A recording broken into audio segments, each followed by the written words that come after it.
Swing it, boys, swing for the fence. Shove it, boys, make 'em miss. Some big league chew in a baseball souvenir. Come on, sing with me now. The Joe is home, sweet home. It's roll, tide, roll. The Joe is home, that's right. Home, sweet home.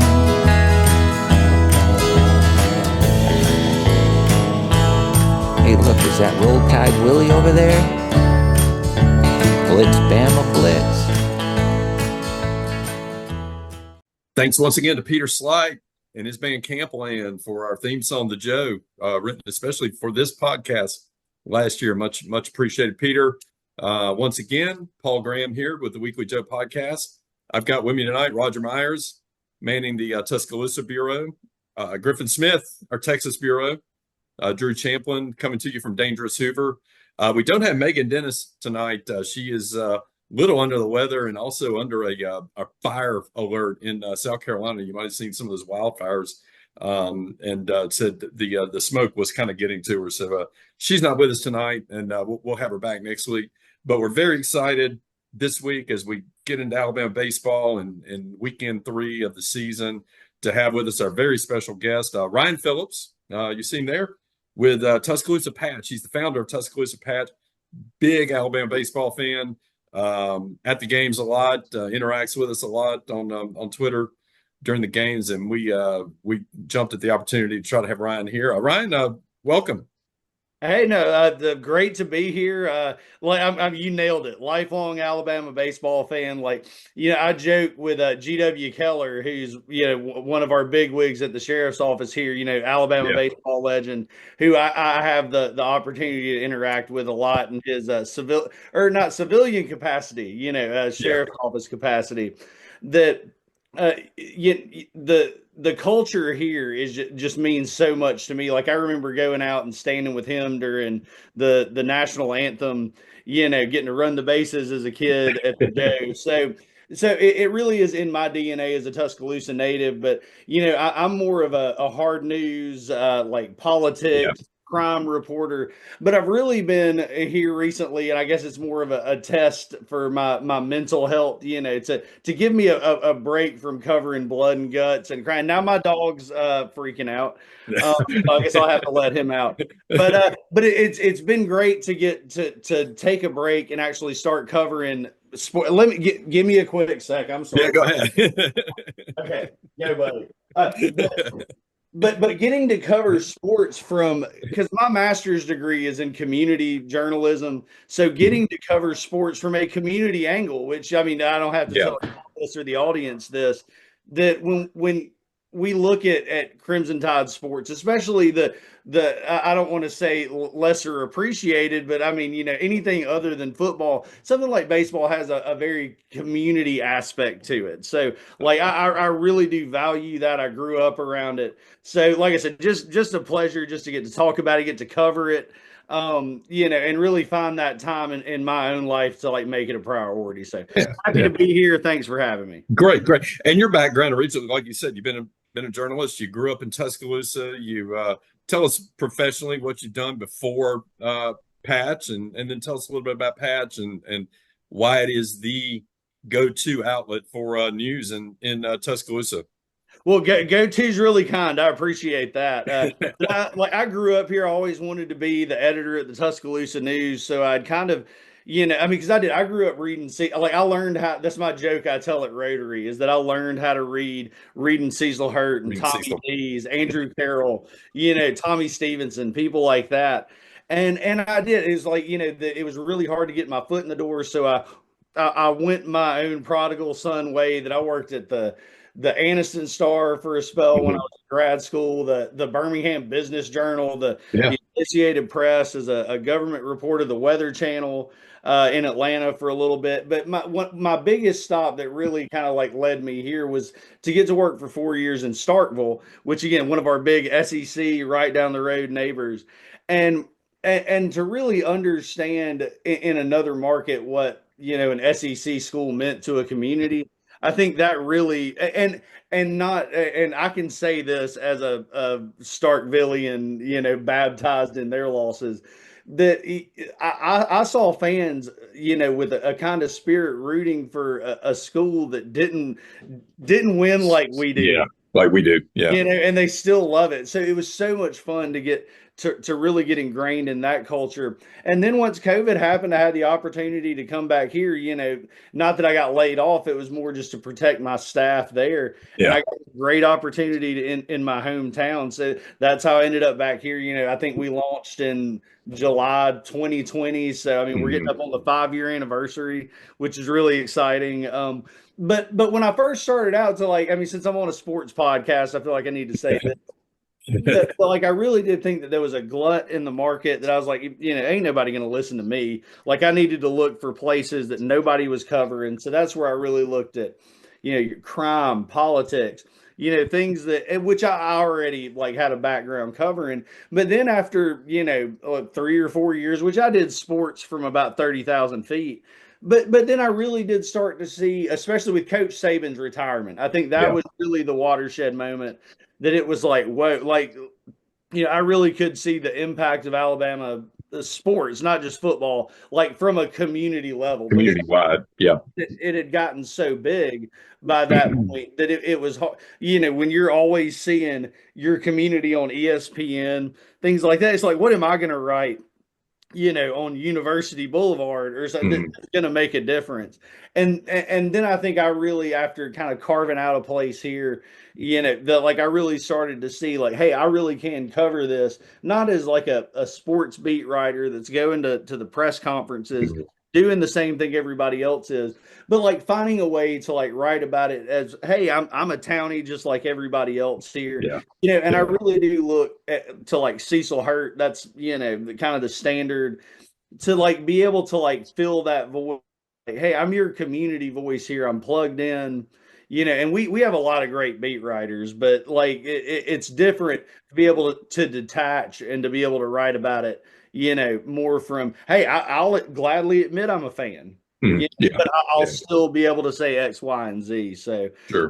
I'm happy to be in my hometown, and even happier to be on this podcast. It's Oh, just, great, great. We're glad to have you again. And the thing I like about Patch, and I've corresponded with you about your long form pieces, even on we the one you did last spring or summer. I there maybe been more than that ago now. The murder, the Father Craven, and everything associated with that. That was a fantastic 4-part piece. It was thank you. mesmerizing. That every Saturday morning that would come out, and we talked about it. I had a little connection there because Mhm. he was housed briefly at the parish I grew up in Atmore, and it was real small town and very small Catholic population there as it was, but so we when that was going on, it was a big deal. I was off to Alabama at the time, but now you've got another one out. I've seen. I was going to get into the unsolved murder of I think it was a librarian. Kate Ragsdale. Yeah, Yeah. no, and Raj knows plenty about that. I mean, Yeah. anybody that was really around like when that was like breaking, Yeah. that remains our big. I think it is and remains our biggest unsolved murder here. Mhm. I really do. I'm really confident, especially after my recent reporting. Learning about like genealogical DNA, things like that. That it's not so much a matter of if, but or not if, but when that DNA evidence hit. So Yeah. that's really exciting. Cool. There's another one I wish you would get into at some point is Trevor Jones, 21-year-old Trier, yeah. kid that worked for me, and he got shot running. He was running on Paper Mill Road, and just randomly somebody came by and shot him. Never saw it. And that was 2001. And that fits into a thing that I've really wanted to do. That's one of about 3 or 4 like cold cases that haven't been solved that aren't on their cold case website. Right. You know what I mean? It's just like they're really trying to like promote, hey, like these cases are all still out there, but there are several like that one, that I'm fully aware of, but like that they're not making Yeah. more of an effort, to get the Yeah. word. But I say that to say they're making the effort to get the word out on a lot more. So maybe it's just that's one that fell through the cracks. But And then one of the biggest things I think Ryan should be appreciated for is being one of the very few at first and few to take on the Brandon Miller things and tell it truthfully. Mm-hmm. I mean, there was so much sensationalism, so much sensationalism and false, and the fake news media. That's one of the stories that we're like 2 years out, and we're that Buzz, Michael Davis, he's going to go to trial in May. Which the defense attorneys for Darius think that's a good thing for them, that they can sift out, but whatever. I'm not trying to strategy, to play this case out, in the court of public opinion. But that's one of those, like, I'm definitely going to write a book about it. It's one of those I need to read over. But it's one of those that I've explained this case to people, that it's like the whole folk tale of like sleep paralysis. Yeah. Sometimes I'll wake up and it's like you got that demon sitting on your chest, like about this story. And the thought of, I think it hit me the hardest during the holidays, especially this last Christmas was like pretty tough. Like the thought of Darius and Buzz, like both sitting in jail right now. 2 years later. Yeah. 2 years removed. Darius sitting closer to a trial, I guess Buzz is. But it just like those kind of things like really don't get reported on or talked about like in these stories. And it was exactly like I said it would be. I'm not trying to be any kind of like, seer or anything, but you go back and look when this story first broke, that I said it as like, you give these people 6 months to a year and it'll just be me and a handful of other local reporters covering it. And that's, and we're barely at that point, it's me and barely a handful of local reporters. Sure. I noticed after your Kate Ragsdale stuff came out, a couple of weeks later, the Tuscaloosa News came out with the 12. No, to be fair, I will not. Like I brokered that interview. I don't think Jasmine or the paper will be mad at this. But I was already working on my story, and I brokered Jasmine's interview with my dad. Like he had really wanted to do it. Oh, good. He has been just like wore out. Like, I really want to tell my story on it. And that's why I had to write it the way that I did, like first person. Hey, this is just an opinion column. Yeah. Like this is me listening to my dad, like ran around the living room and recreate a crime scene. But it was fascinating. And it's not that, that I know the story as well as he does at this point, because we talk about it so much. So, I can confirm so much of what he said, over the years through my own reporting or just through talking with other people who were there, that, it's one of the rare instances where you can report on your parents. And it's like, I would tell any journalism class, like, I wouldn't recommend that. Ron's dad's in law enforcement in Tuscaloosa. Oh, yeah. He was the commander of the homicide unit when Kate Ragsdale, or that he was in the homicide unit, became the commander like after Kate was murdered. Yeah, absolutely. Yeah. Yeah. Well, we enjoy your work. I mean, like I said, I love the long form stuff. I get the emails 3 or 4 times a day with all the updates. If you want to know what's going on in Tuscaloosa, you want it in snippets, you want it in depth, this is the place to go. Tuscaloosa Patch. I think is it at Patch Tuscaloosa on Twitter? It's Tuscaloosa.patch.com to sign up for our newsletter, but this is patch.com/Tuscaloosa just to see the website. This website. And you're at Journo Ryan. For my personal Twitter. Yeah, that's where I think I make the most noise. So and we'll link it all. We'll link it all here and when we send the podcast out. We really appreciate it. Let's talk about some baseball. Let's do it. Let's do it because we got a lot to discuss there. Here we go. We had another crazy week. It's you're looking at a 12-0 team now. You're consensus top 16 to 23 as the meaningless polls come out after 3 weekends of basically non-conference games. But this week we get a 4-win week. We had the one midweek game with Jack State on Tuesday of last week, which was a wild one. went back to back with a basketball game, although there was supposed to be enough time between the two. The game, what did it go, Roger? 3 hours, 40 minutes, 3:45? 3:45. Yeah. I thought we were going to have plenty of time to get into Coleman. And I got a slid in there about 15 minutes prior to tip off. Able to get in for the anthem and get to go. And I went over the basketball game after that as well. And it was a long day, as you know, and fortunately, both of those ended up in our favor. We went a wild one over Jack State that night. Jack State's a good team. They're going to be, they're going to be a solid team. I think they're up to 10-2 now. They swept Arkansas State this weekend. The story of that night was just the long ball. The ball would not stay in the park. So the first day we had it was a little warm that day. You could kind of feel it. It kind of felt like baseball weather. It was 4:00 start. We got 16-1 lead through 2 innings. So we get a 13 spot in the second. Think about games going back over the years, Drew or Griff. I mean, remember games we've had that kind of offensive explosion. I mean, the 28-2 LSU game maybe is one that always kind of comes to mind. But you ever seen an inning with 13 runs like that? I know we beat UAB like 30-4 in like 97, and I think we had one of those innings. I can't think if we've had. I mean, Roger would probably remember this. It would have been would be able to think 21, or maybe it was even 20, or must have been maybe 19 when we had 19-7 or something at UAB when there were 6 or 7 homers. And there was a Sanford. The nine home run game at Sanford. Yeah. And TJ had 2 home runs in an inning, like Ron just did. Like LeBron did. Georgie had 2 home runs in that game. Mm-hmm. I think Owen had a homer, if I remember. Johnny Hawk came in and Tommy Hawked one out. pinch hitting late.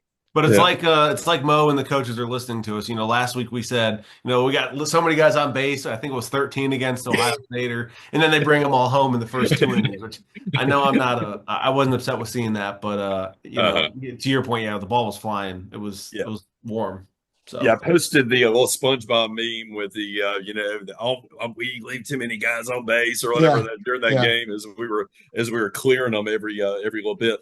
So we jumped to a 16-1 lead on this day, and then managed to make it interesting. You think we're gonna get over in a couple hours, and next thing you know, they're putting up 4 spots, and then two 4 spots and a 2 spot. And then we get 4 in the 8th and kind of pull away and win the thing 20-11.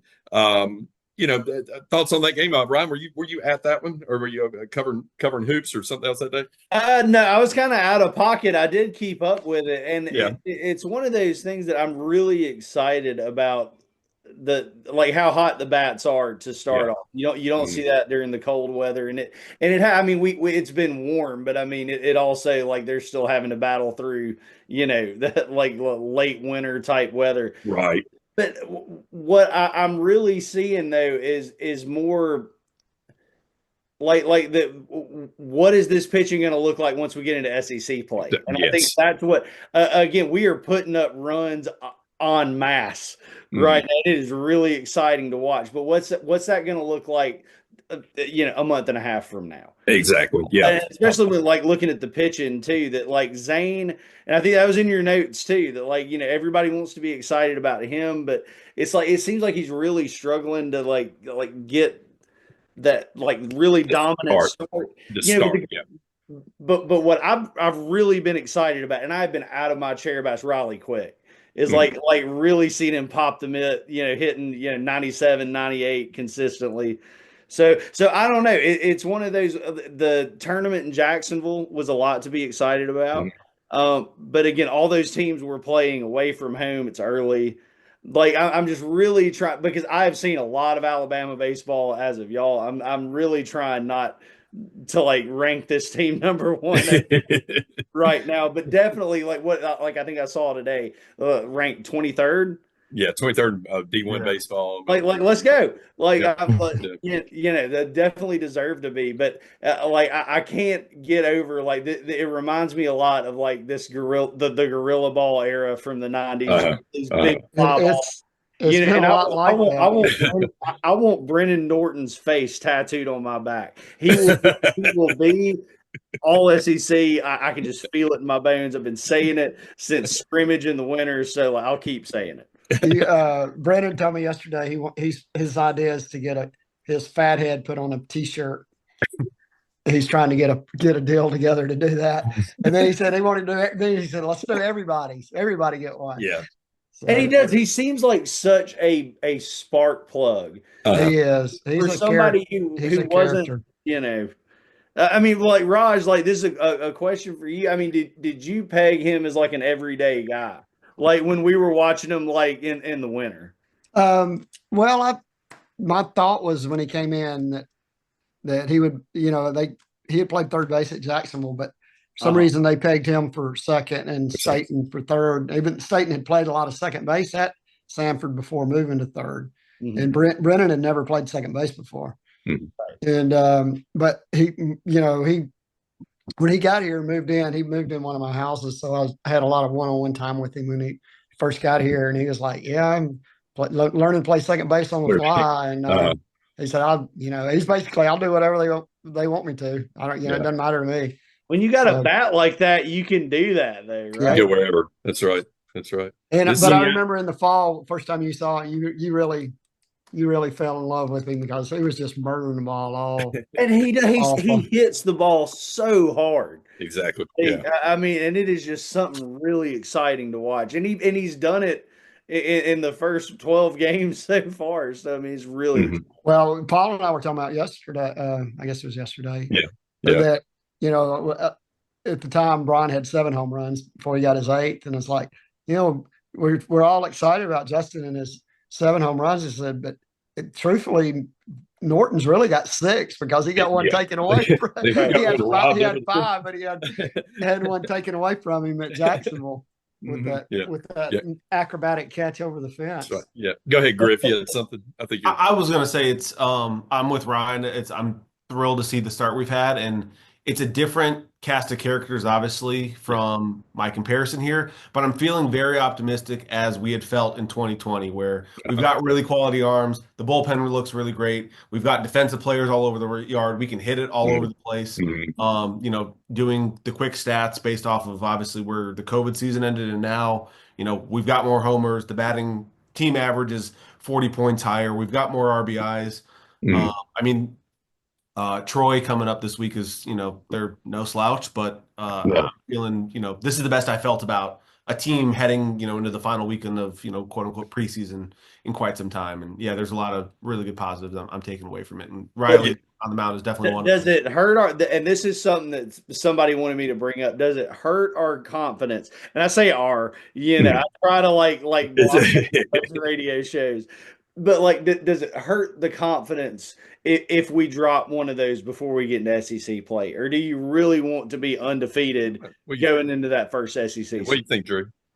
I really don't want to lose to Jacksonville State or Troy. I know that the in-state schools are good this year. UAB is doing really well too. Yeah. Stanford's going to be hot, but you got to think about Troy, man. And I spent a lot of years down there covering Troy, but we've won the last several over them.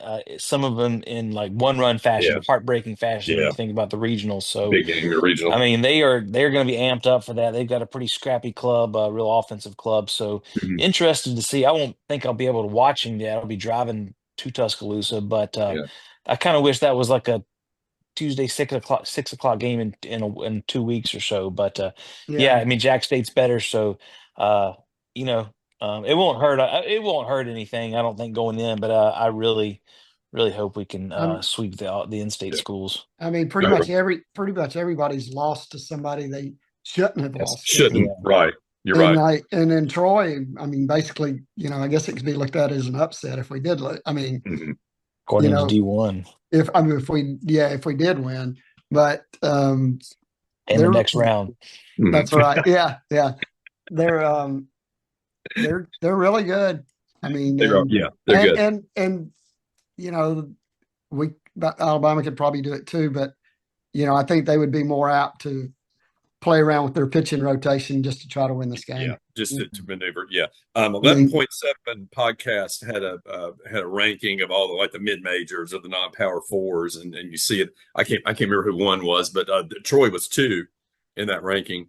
And you saw UAB was in there in the top 15 or 20. Southern Miss is way up there. So we got 5 games against those 3 teams in the season. So I mean, really kind of tougher midweek schedule. I don't know what Sanford will have, but we know at least those 5. And UAB's better, definitely, and Southern's tough, and Troy's going to be really tough. Yeah, I imagine with pitching wise, what I would guess is that both teams are going to kind of scrap through into about the 5th inning, and then you'll start to really see the bullpen aces. I don't think anyone's going to roll their Friday or Saturday guy out there, but I'm sure they've got some pretty good bullpen arms as well. I'm sure we'll probably have to. I think in both of these games we'll have to use some key bullpen arms. Yeah, I was kind of disappointed in the Jack State game that we have a 16-1 lead in the 2nd inning. And we end up having to use Tyler Fay and Braylon Myers to get 3 innings, out of them to kind of calm the game down after it kind of got a little drunk on us. I wouldn't be disappointed if we have to throw them at Troy to win that game. but I will say, doesn't Osmer look great though? Am I a crazy person to say? As a preliminary nickname, do we call him the Wiz? Wizard of Oz. Wiz, the Wizard. He is. I love the way he sets up when he pitches. He is the in his mind. And this, you call me crazy, correct me here. When he walks out there, he is the toughest dude in the ballpark once he gets on the mound. And I love that. But you can see it in his eyes. He's just he's confident. Yes, very much. Yeah, and the arm slot. We talked about it a little bit on one of these before the. We have guys that can come at you from different arm slots, and I mean that helps. He's coming at you kind of right side, sweeps in a little bit. And you got Bo Bryant's comes at you. That was the next one. That what's the status on him? I really haven't seen him a whole lot. Yeah, he's been struggling with control, and he almost put a guy in the hospital. Saturday was not his best outing. No, actually, he was rolling along pretty good. He was really, And then the shift cost him. Shift got him. He hit the next guy right here. Kind of right up. Yeah, he kind of got him on the side. I know you had this in the notes, but talked to some of the parents after the game Sunday, and it sounds like the helmet ended up breaking in there. Cutting. I missed all that. So he ended up with several stitches under his eye. And a big black eye. But I thought Bo was throwing as well. Looked more like he did in the fall there. And then that was a 10-12 minute delay. It was a good break. Yeah. And they just JJ went out and pulled him after that. I mean, I don't think he was shook up or anything, but I think it's like the delay, and then it's just like. Let's not let this spiral, and maybe, see what happens. So but talk about him a little bit more. I mean, was he not like the pitcher of the fall? He was. So where does he fit in? Like once we get into SEC play, I think that's like an interesting because I remember telling Raj this. It was like there's something about his delivery that I just absolutely love. Like it's I got a kid that's a ballerina, and it's like he's got this real pirouette kind of throw. It's to watch when he's on. He comes across, especially throwing that hard from the left side. 93, 94, he was pumping the other day. Yeah. I mean, in the fall, he had his control, and that thing just has so much movement. It just really does. But it's just, I don't know, with so much movement, I guess it's a fine line between having your control when you're moving that much and not. I think he still though becomes a pretty important piece in the kind of middle. Because he feels like a guy that can give you 2+ innings, or go get you extend the guy out 2 to 3 innings, and but he's also the kind of guy you put him out there to shut down a game or something. He just seems like he has that kind of confidence. I feel like, I think he gets it together, and I think he ends up being like maybe a Saturday night, and you got LSU or you got Mississippi State in town or something, and you need you got to shut down a couple of innings to allow yourself to catch up. But I feel like he can be that guy. The stuff's just too good to not be not be a factor. The stuff is just great. But yeah, after I'm glad you mentioned Becker is the kid's name from North Dakota State. He had actually homered off Riley Quick earlier in the game. There it was a lot of late contact on Riley when you're pumping 97, 98, 99, but he got one up in the jet stream that got out of there. But he took that off. It was the 8th inning. I think he took that one. It was weird because you normally hear you hear plastic or you hit the helmet, the ball goes flying all somewhere. This thing kind of just stopped there. It didn't catch a lot of plastic. So it was, and he did not play on Sunday, but glad to hear he's doing well, or doing, it was not seriously injured. Just putting a bow on that Jack State game. We hit 6 homers that night. Fowler gets one. The franchise, Ryan, we need you to pick up the franchise as his name for Bronny. We need to get that on print media. We appreciate that. Mizell, Hodo, Brady Neal gets his first that night. We end up hitting 10 on the weekend against North Dakota State. I mean, this is a home run hitting team, which we had talked about a lot. It was like, is this team going to be able to score runs? Are they going to have to manufacture them and all? And now it's like, no, we're just bombing it out of the park for now, which, it's good against this, the teams we're playing.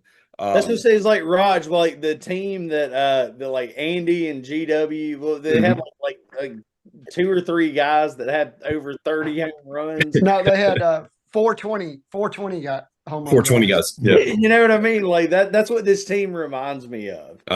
Yeah. A lot of guys are not used to bats. They don't, it's a different game, but I love seeing the long ball with this team. It really makes me excited. Well, Chicks dig the long ball, so they do. 10 guys between the two teams, 10 batters hit by pitch in that Jacksonville State game. So what do we expect tomorrow night? What type of game we expect tomorrow night? You expect in 2011? You looking more of a old tighter? Their park plays a little bigger, I think.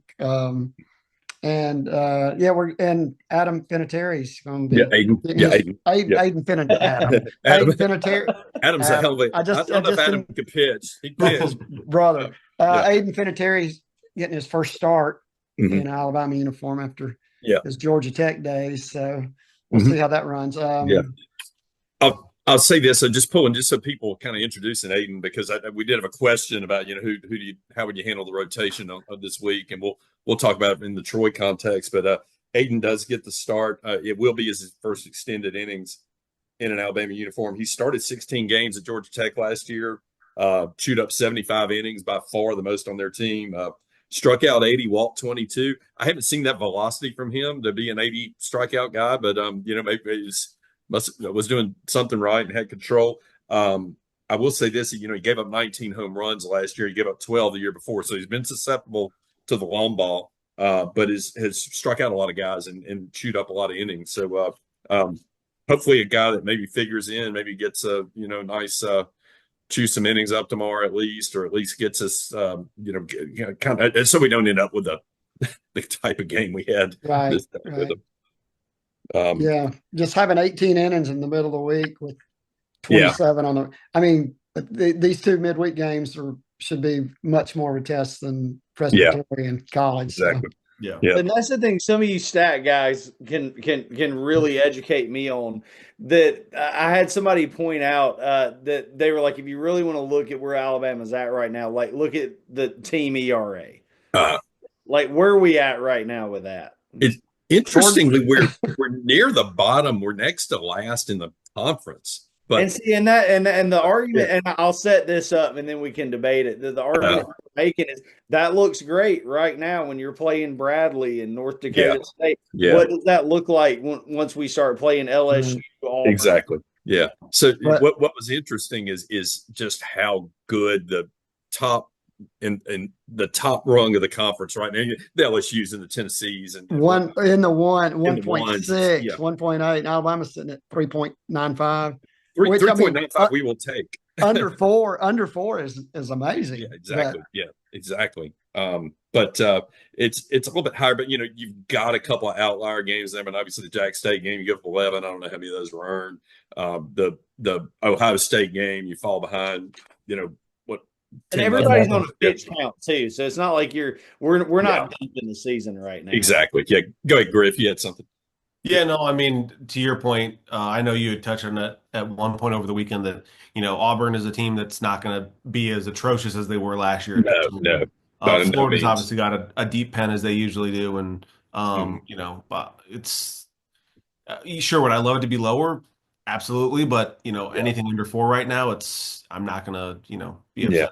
I'll sacrifice it for getting to get guys innings, and we're getting a lot of guys innings, and we're getting to see early on.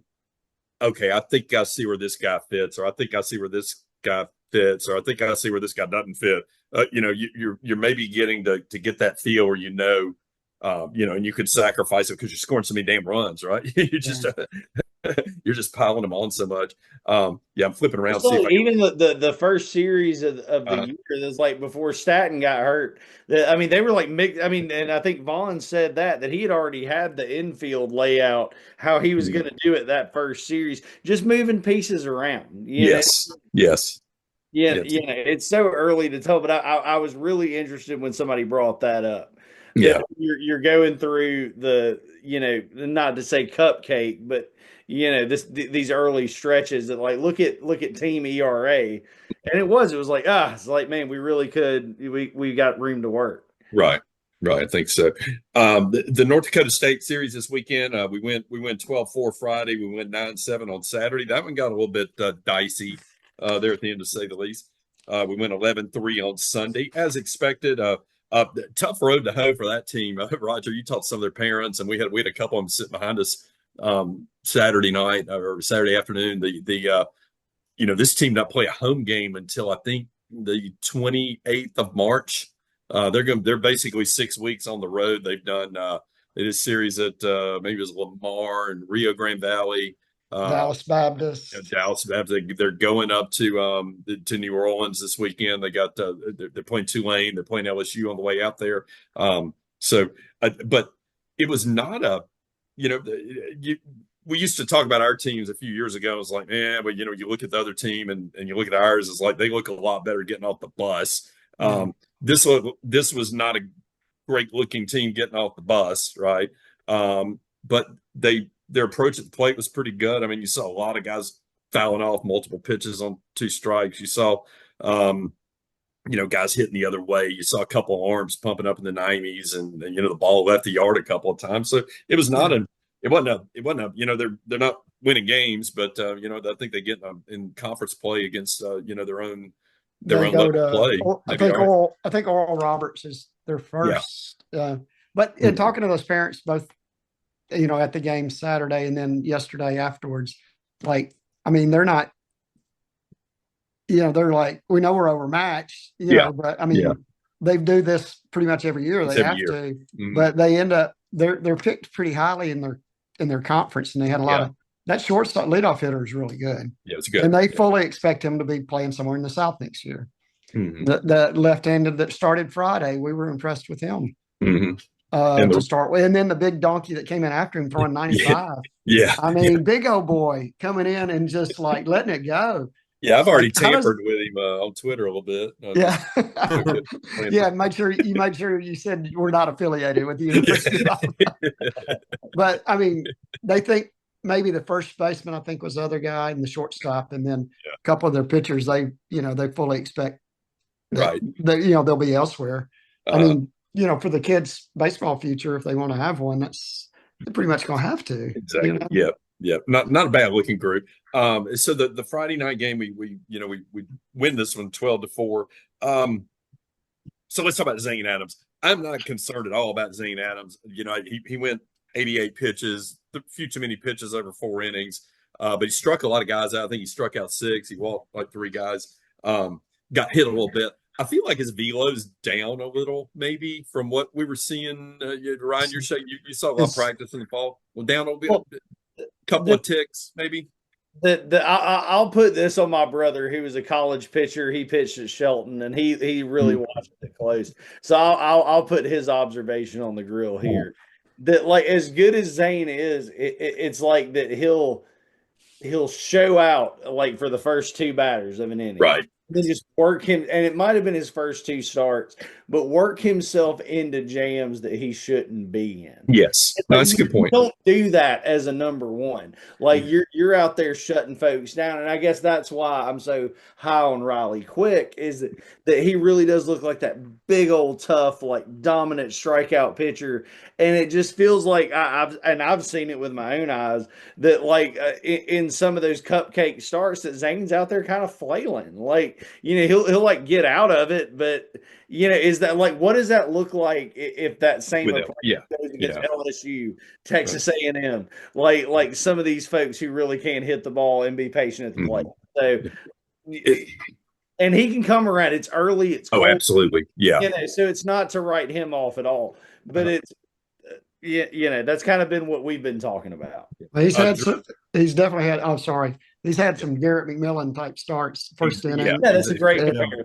And then 3 or 4 shutdowns afterwards. Drew, maybe a little too soon to talk about him, but the basketball team had a little bit of the same issue getting out of the gate early. Right. Yeah, it seems like he's kind of really pitched to his level of competition. I thought he was really good against Coastal. He was putting guys away. Yeah. So he's gonna. I would not be the least bit surprised if he's a lot more amped up just because of human nature for these SEC schools. Now, I did have one person, hearing Ryan pump up Riley Quick a bit here. I did have someone in the home plate club who we all know asked me, are we at the point where maybe Quick needs to start on Friday and Adams on Saturday? Yeah. So that's kind of I think you got 2 really good ones. Well, and you go right, left, right, but I think the point that to begin with was Riley's pitch count was so low to start the season. Yeah. You don't want to start Friday with a guy that might go 2 innings and have to use your bullpen up on Friday. Mm-hmm. So, and I mean, they're both projected first round guys. Yeah. So I think Riley looks so good that it's so tempting. Mm-hmm. Oh yeah. Yeah. And it could happen at some point, but you may flip them. You may flip them during the season or find it some depending point. on matchups or something. But it's good. It's a good problem to have. Yeah, it would probably happen after a Thursday, Friday, Saturday series when exactly. that's you, and then you have that day. So I think we're good either way. I think the velo will pick up a little for Zane. That's my hunch. And I mean, he pitched pretty successfully last year as a freshman.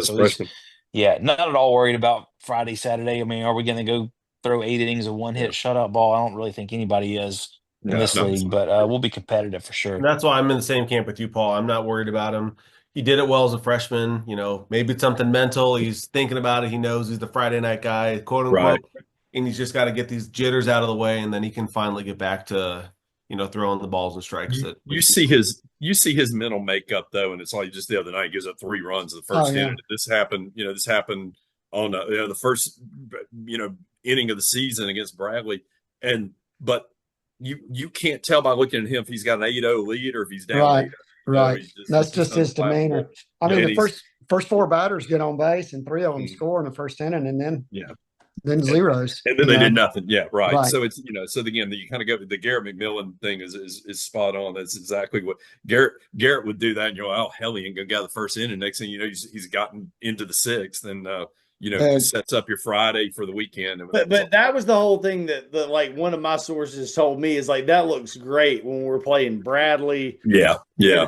What does that situation turn into when we're playing LSU? Right. Yeah. Tennessee and some of these things. Absolutely. So he'll have to get that corrected. The bullpen was fantastic that night. I mean, Zane got us through 4. Braylon Myers was probably the MVP of the game early on the pitching side. 3 innings, nothing across. Moza gives up 1 earned run, but I thought that was big for Moza to throw that inning and have some success. He looked really sharp, I thought. And he's going to be kind of your swing man, right? I mean, he's like, if Moza's going on a weekend, if you get a good outing out of Moza, the pen, that's going to really help you on the weekends when we get into the meat of this schedule, I think.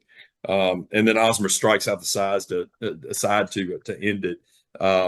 We get 20 men on base that night. Roger, you had pointed out, we had 11 hits and 7 walks each of the first 2 days. We had 11 hits the third day. I think we ended up 9 walks on it. 9 walks that day. So the team just draws a ton of walks. We're just getting a lot of guys on, which is great. You've heard them talk about the approach is I'll take the walk, I'll get on, I'll punt it to the next guy because I got that much confidence in the guy behind me. It's not like you got an 8-hitter or a 9-hitter. Hell, our 9-hitters on base 593, I think. He's like a hitting 450 with almost 600 on base percentage. To quote Raj, he's built like he was in a lab, like so that strategy, the kind of 2 leadoff man strategies, is brilliant because the whole point is that you tend to have someone on for the top of your order, and I mean, he's on all the time, so that's great, and then the guys behind him. So good, big innings in the second, the fifth. That Friday night we get 5 runs in each of those. Torres goes deep. He's starting to swing it pretty hot. Got a little swing and miss rate, but when he hits it, he gets it out there. Norton, you can set your watch by that guy though. When runners are on base, like I am over the moon for him. Like full excited. Right. First home runs of the year for Snell and Richie. Snell had a big weekend. A couple of multi-hitting games. So we win that one 12-4. The Saturday game, and Ryan, you've talked about Riley. Give us your view on that game with Riley on Saturday. No, I mean it was just awesome to see him out there throwing hard. Like that, it's so hard to bounce back from what he had to go through, and there were a lot of questions around that. So I don't know. He's like a big bright spot for me. Yeah. 62 pitches, and so they bumped him up. They're being real careful with him. He went about 40. He went about 50. Now he's gone about 60. Throwing hard just pumping. Yeah. And I think I made the point in this game is first guy he gets on the 97, 99, or just strikes him out, and then as it got further into the game, you start seeing him lean on the breaking stuff. So he's pitching smart in that. Okay, that guy's second time around is going to figure out he's maybe going to pick up cues and how to catch up on 97 or 99 if that's possible. But yeah, then let me throw him this this slider that at 84 to his back foot and see how he handles that. And I just love having that big dominant strikeout pitcher. Yeah, like that's it's exciting for the fans. It's great for the team. I don't know that gets me gassed. Yeah. 5 hits, 2 earned runs, and struck out 5. Only walked 1, didn't hit a batter. So a little better, control for him that day. The windy day that day, and like I said, the home run that the Becker kid hit, just Oppo too, just Oppo, that was all he could do. I mean, you couldn't get around on him as hard as he was throwing that day. So a big outing for him. Going up and down the pitching order that day, Heiberger gives us 2 strong innings. Waltz, a guy gives up a hit, doesn't give no runs. You almost forget about when you start thinking, okay, Myers and Fay and Heiberger. Well, I was going to say, is he the first lefty you pull out of the bullpen? Mm-hmm. He's got to be. He has been. He has unless Connor Ball is. Unless Ball, yeah. But Ball's going to be kind of your lefty on lefty, maybe matchup guy. Him or Brian's. But it feels like Heiberger's controls better right now. Drew, yes. What do you think? Yeah, I think, and it looks like he's got more than just the fastball this year. I mean, based on and I based that more on the NC State game. I don't think I watched the last 5 innings of the baseball game Saturday. Was kind of a little too connected to basketball there. But yeah, I'm really excited about year 2 Heiberger. I don't know that we're talking about it enough, but we will be, I think, in a few weeks. He had that surgery that I met him at the dinner, and he told me about the surgery he had, and it's some kind of weird deal that I've never heard of, and I couldn't remember, but he looks pretty good out there. Yeah, he looks sharp. Hagen Banks is another. I mean, he throws a clean inning. Every time he does that, you got to feel like, okay, this is great. This is an extra piece that you might not even been banking on this year because of the injury last year and whatnot. But he seems to be recovering well. Then we kind of got in a little trouble, between Brines and Bradley Cooney, and then Tate Robertson, who had been so good in the Ohio State game, had a rough time, getting guys out. And we had to bring in Osmer to save it. But as it turned out, a 9-3 lead They put 4 up in the ninth. They have the bases loaded and 1 out, and they leave them. Right. I think that's how Yeah, they were able to shut them down after that. Yeah. So 9-7 win after really having that game under control and kind of having them on the ropes at some point. We mentioned Richie. I mean, just seeing what he did that day, and all weekend long. I think what he scored 9 runs over the 4 games this past week. He's second on the team in runs, behind, I think Hodo had 20 and Ronnie's got 20, but he bats him. He scores on his own home run 8 times. So, did want to point out Bonamala having a big game there. Franchise hits another homer. Norton gets 2. Torres hits 1. You gave the update on Becker. I thought that the way we bounced back on Sunday after having a tight game on Saturday was admirable. I thought that was big because it was like, hey, this team probably could have gone into Sunday with some confidence that they can play from with you. And we just kind of, it feels like, Ryan, we just kind of got out there on Sunday and just, jumped on them and didn't let them like get in it. Well, no, I have a cat attacking me. I actually have the game on right now, and it was especially with the way LeBron's playing. I mean, I think I texted it to Raj or somebody. I was getting a bunch of texts today. Let's pick one, round one. Like what? Yeah. Are you that excited about? I mean, just the guy shows up every day. Mm-hmm. Like, so, I mean, am I a crazy person to say that? No. I mean, he's at worst 1-5.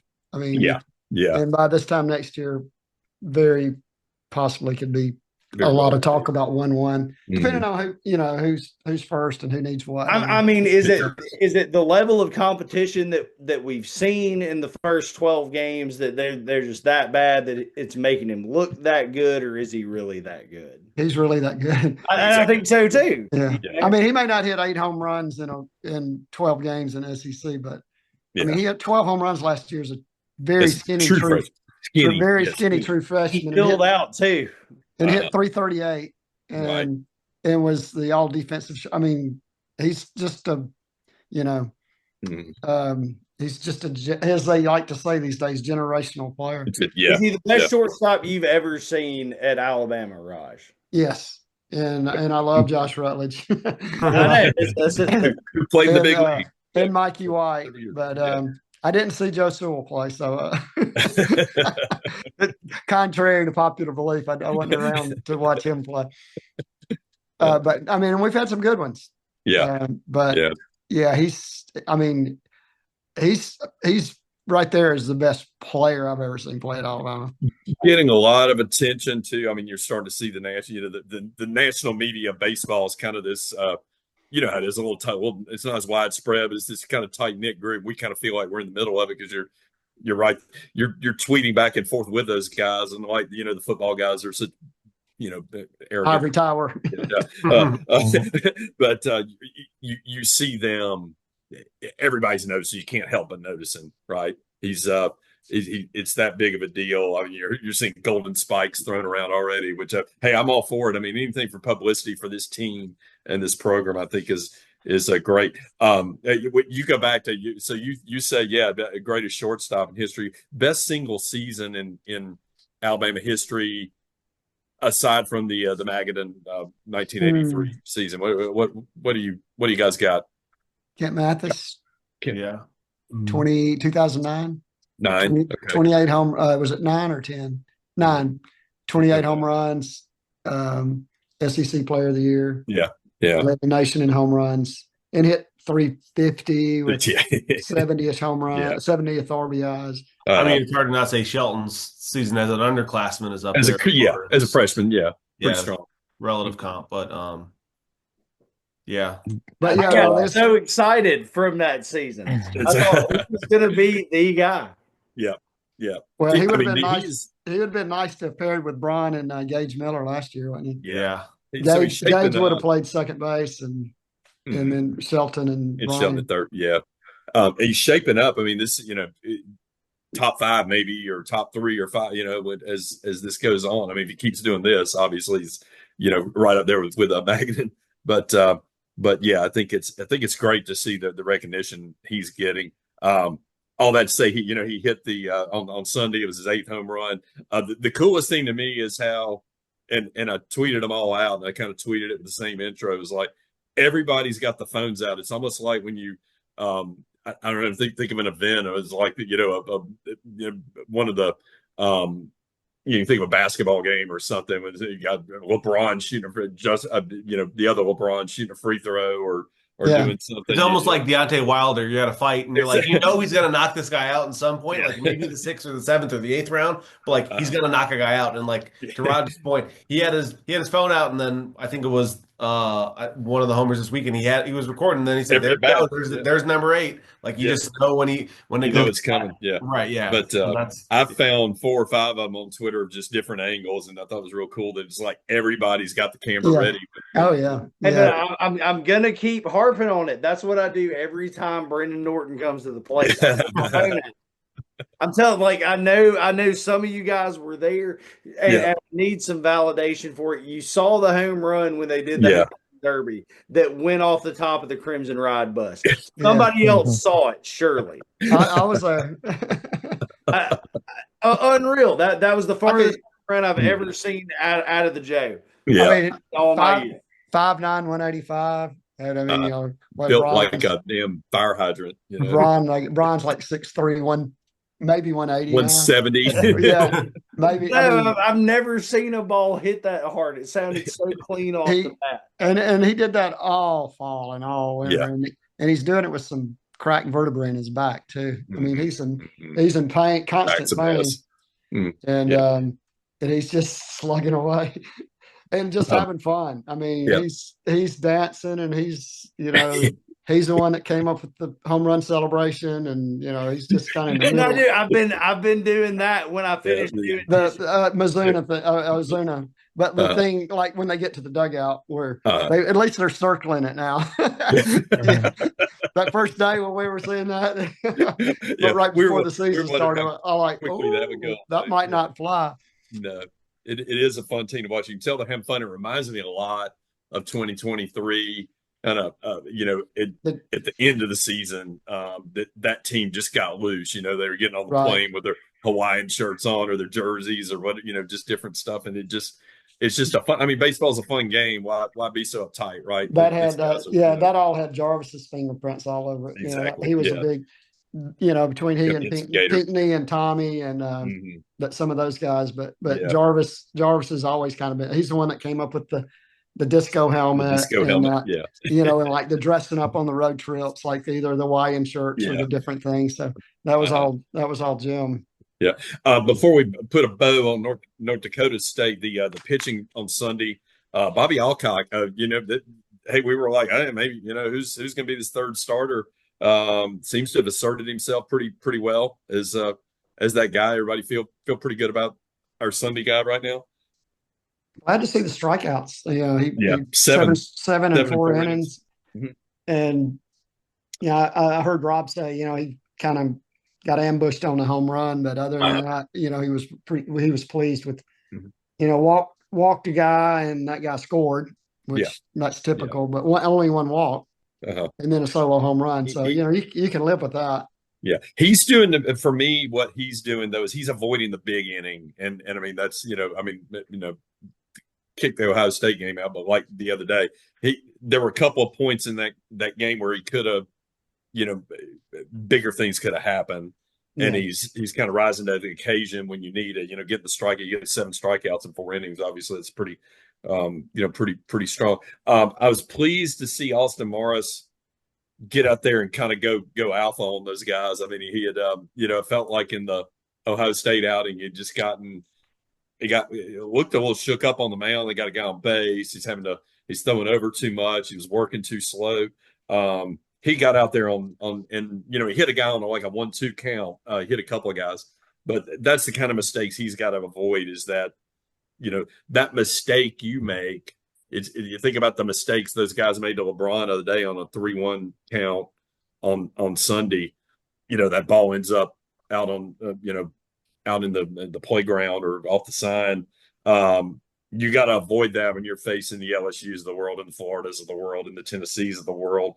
And so that's what Austin's got to learn. I feel like you got that 1-2 count. You can't throw it any. You can't hit that guy. You've got that guy in a high probability situation of getting him out, and the next guy's going to be that much tougher. Tyler Fay was lights out, threw 14 pitches to get 2 outs, to 2 innings, and Buchanan comes in, strikes out the side, sandwiched it in between the walks. So I thought a great bullpen outing from 3 guys that we hadn't seen over the weekend. Faye had gone earlier in the week, which kind of leads me to the just a real quick discussion. 12 games in, assess the pitching staff. We talked about the rotation.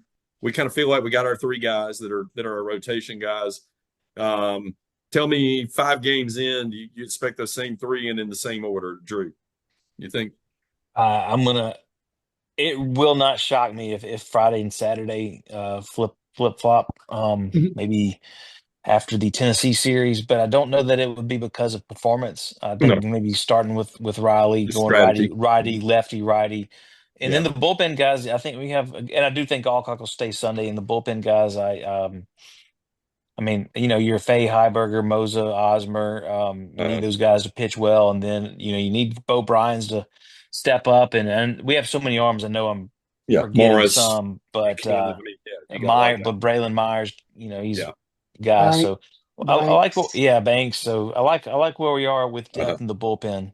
Yeah, absolutely. Ryan, what are your thoughts on it? Particularly, I mean, we talked about the first 2 guys. What do you think of Alcock holding that spot? And do you think he's pretty solid there?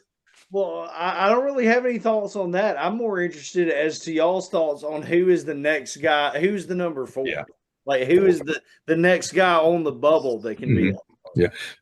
Griff, any thoughts on that?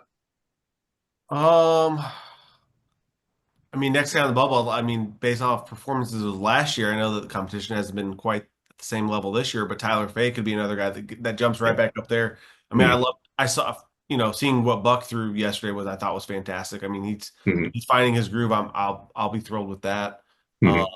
I think bullpen as a whole, I mean, we've seen now 20 plus guys, if my math is correct, we've seen throw. Obviously, they're not all going to throw over the course of the SEC play, but the rest of this week and obviously the weekend will probably decide the rotation of maybe the 10 to 12 to 13 guys that you'll see over the course of a potential SEC weekend. So it's a moving day almost for a lot of these guys to figure out where their slots are going to be. Exactly. Roger, if Alcock, for instance, hypothetically gets rocked a couple of SEC starts on Sundays, who do you go to on as your 4th starter? I mean, I'd like Tyler Fay, but he's also a guy that can pitch Friday and Sunday for you. He's so valuable out of the pen too. Right. Like, I mean, he's trained. He through the summer he started in the Cape and had a fantastic summer, and you kind of looked at him. It was kind of like probably basically down to he and Bobby, for the spot. And I really think they might have picked Bobby because they knew they could use Tyler multiple times during the week. Twice in the weekend. Even midweek and maybe even twice on the weekends, depending on the situation. But I mean, just looking at, there's just so many names. I mean, and, so many names and so few innings.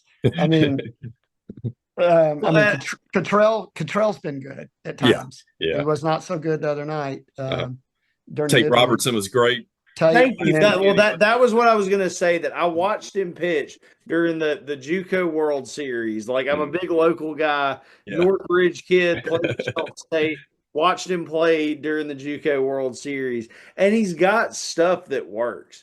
My thing with him, even throwing from the left side, he definitely lacks velocity, and I don't know if he doesn't lack a little bit of movement on his stuff, but he's good. I do think he has that that mentality. He knows how to pitch. Absolutely. And JT Blackwood, has. He's another really good one too. That's right. He's been our midweek guy, and I guess we can assume he's going to start Thursday. I mean, Wednesday against Troy. He's already had a start, hasn't he? I thought he did. He started all the midweeks so far. And he started against Jacksonville last week. Jacksonville, and gave up some stuff.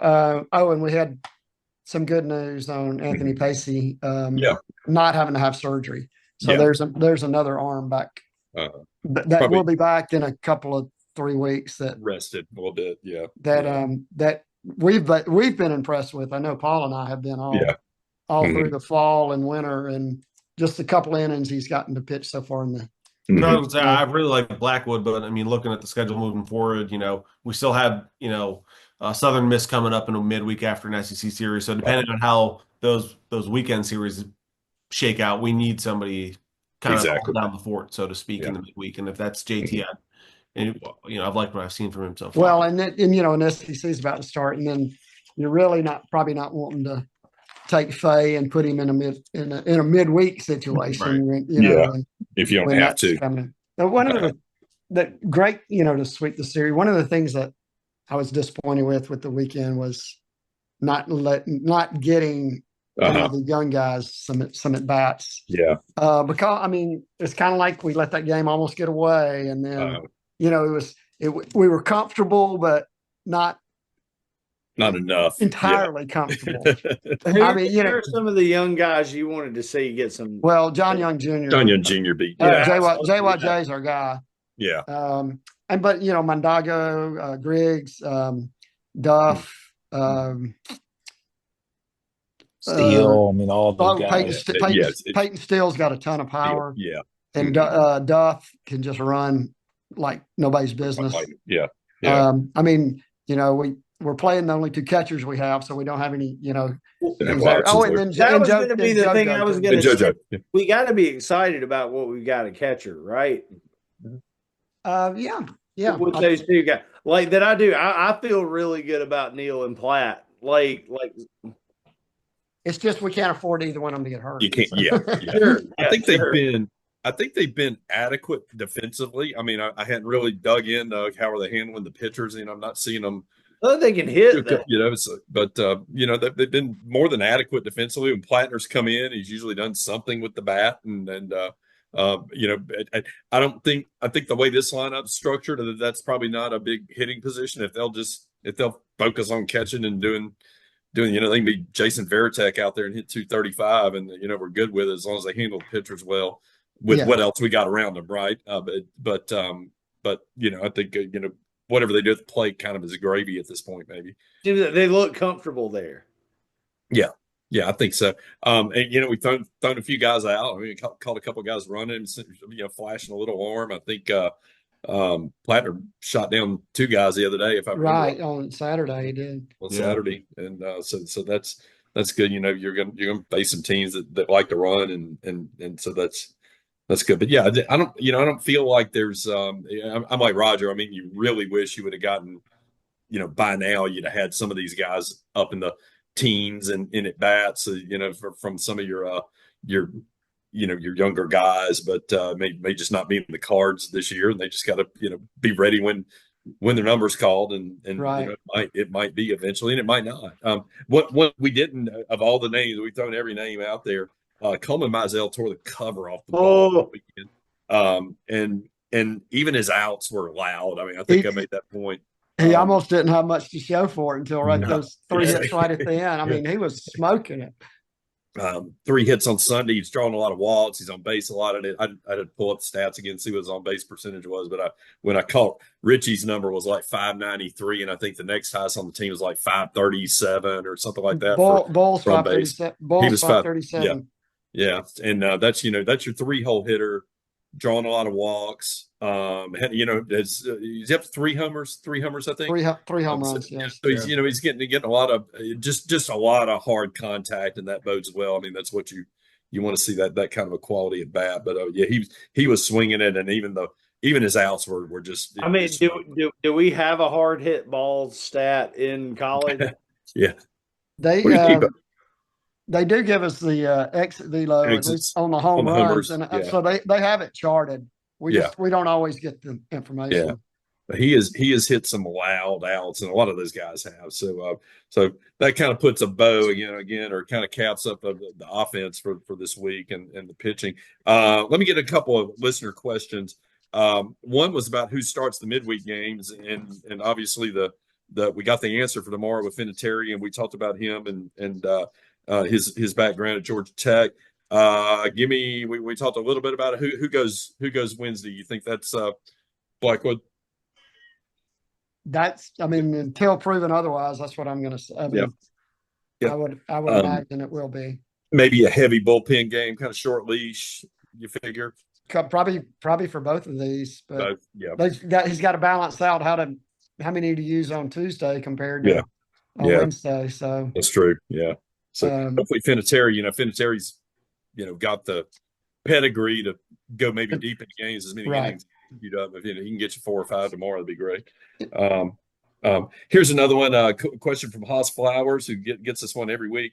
What are some realistic expectations for conference record, and what do y'all think is necessary for a bye or double bye? So remember the SEC tournament this year, you got all 16 teams in. Top 8 get a bye? How many get the double? 4 get a double? Is it 4, Drew? Is that all right? I think 8 so. and 4.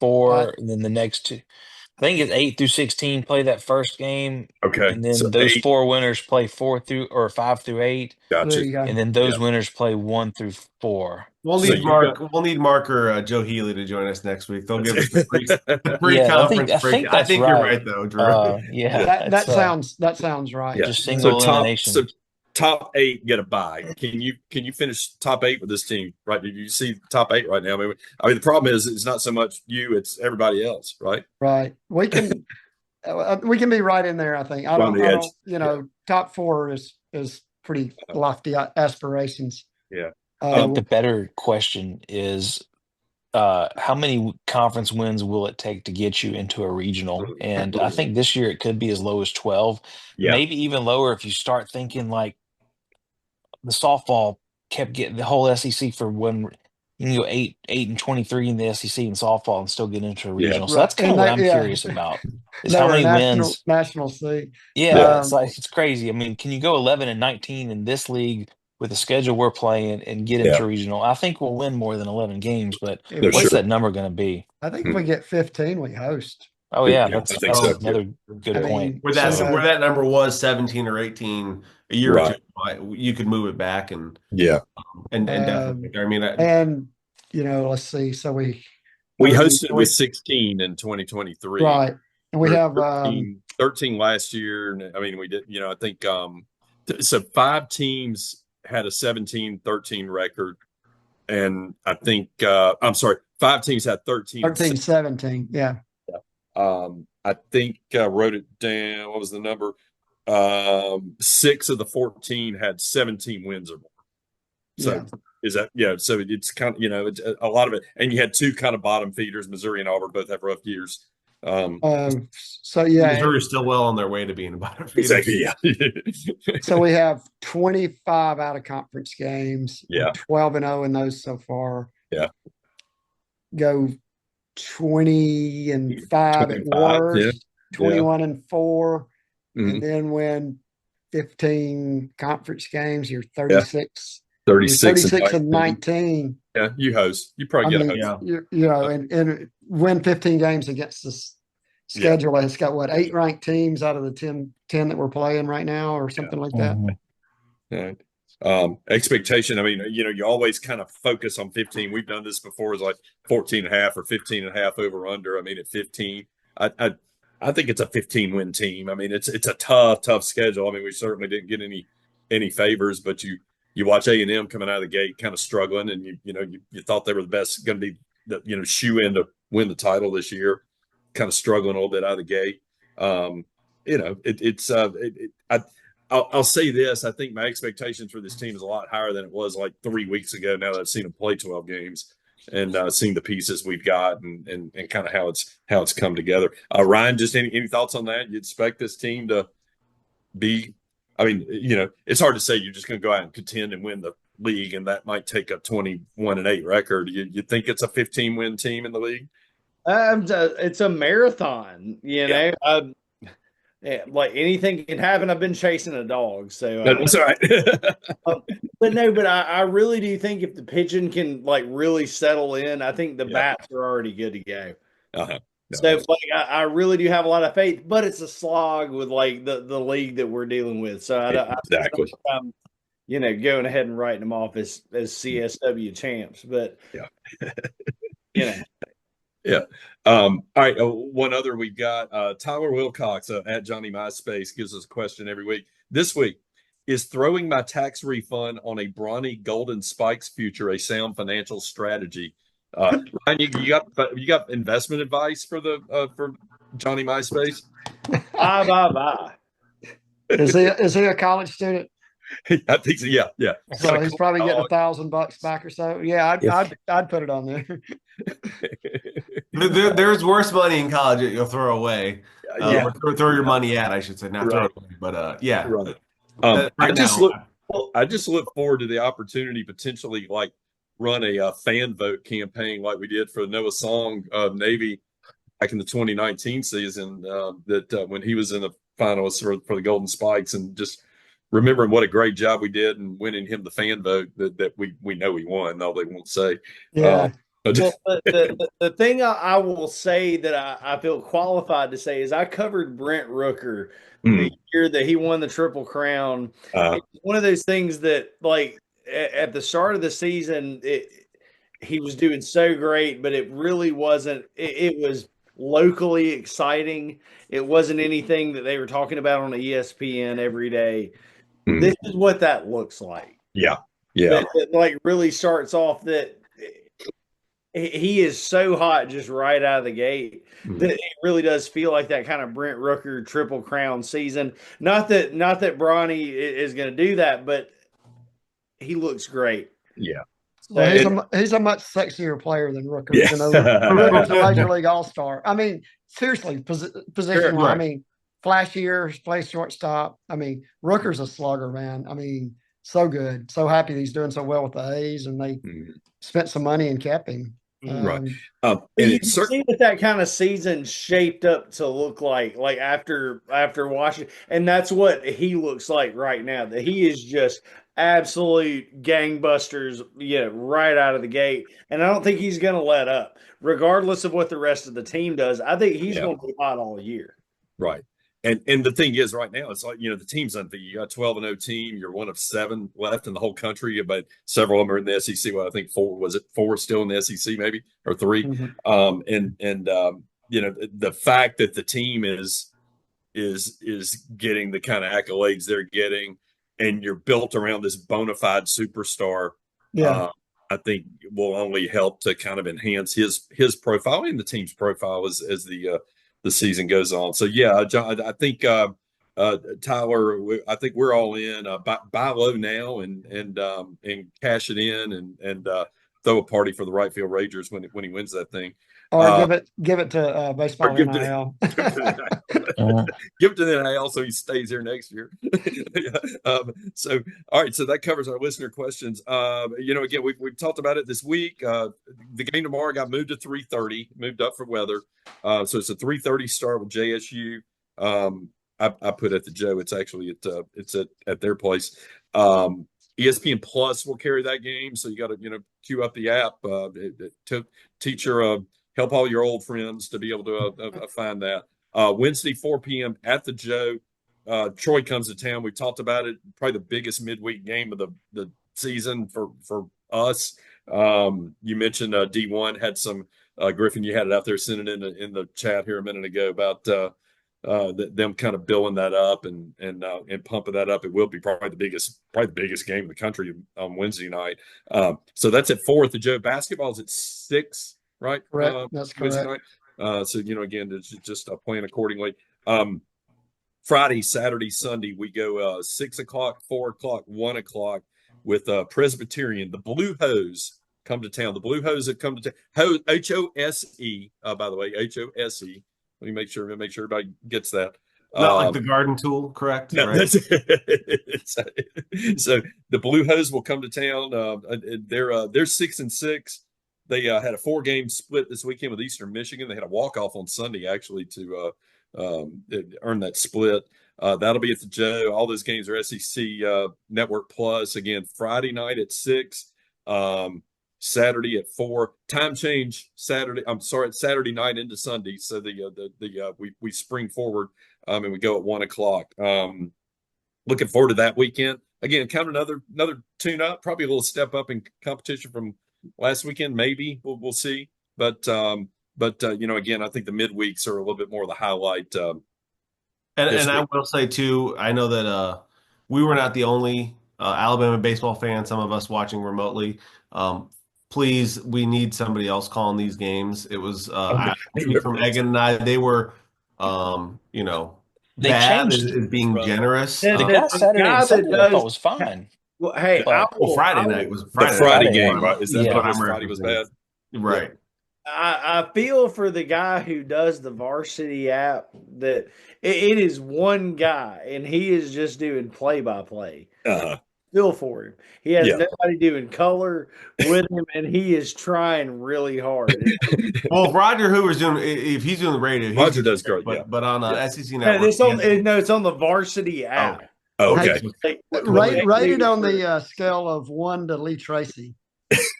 I listened to a little bit of that guy on Sunday. I respect his effort, but it is in terms of a visual picture, we're struggling. Well, we've left the invitation open to have a Weekly Joe takeover or sit in as a guest for a few innings if they want to add a little spice to it, because I think that would certainly spice it up. I know I'd probably spice it. Maybe maybe one of the kid announcers could do the kid PA announcers could do it. But like, how good would any of us do having to just play by play in color an entire baseball game? It ain't even fast. Especially like the 3.5 hour deal with Jacksonville. Yeah. So Paul, when you said 4 o'clock on Saturday, I was like, really? Yeah. And then I looked it up. I mean, I knew you were right, but that just doesn't make sense because it's always two.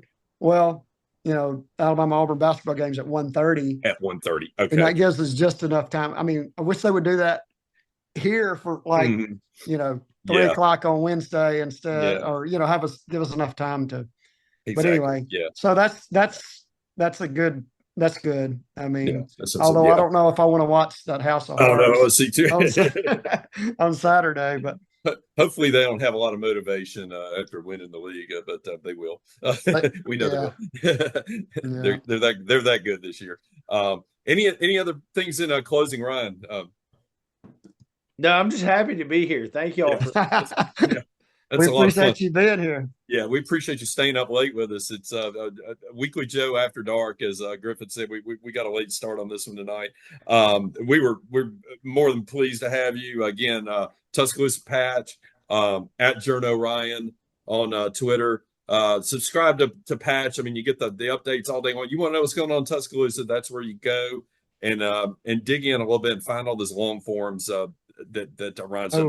They're fantastic. One of my favorite long forms was his Butch Hobson, which was a passion project for Ryan. Love Butch. Big shout out to Butch Hobson. Yeah. In Your Demopolis, best friend. Alabama, we love you here. We're gonna come see you soon. Awesome. Well. Yep. Awesome. All right. Well, we appreciate it. Roger, appreciate it. Griff, Drew, Megan, we'll see you next week. Yep. I'll report from North Alabama tomorrow. North Alabama. Okay, you're good. Yeah, so Roger will be there tomorrow, and we'll see you there on Wednesday night.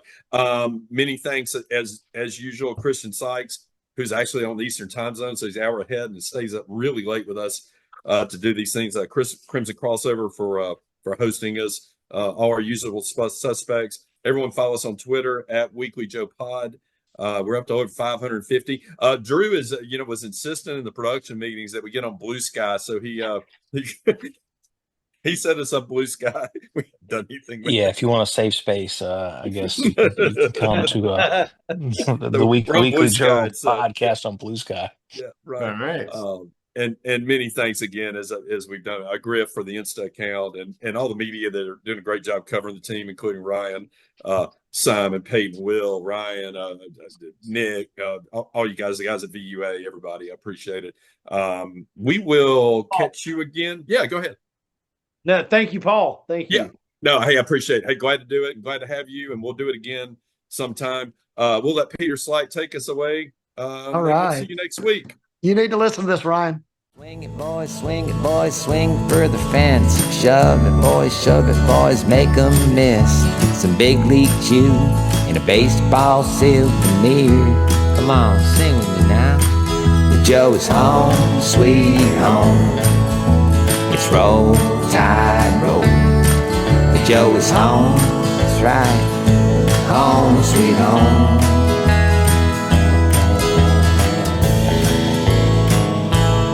Hey, look, is that Roll Tide Willie over there?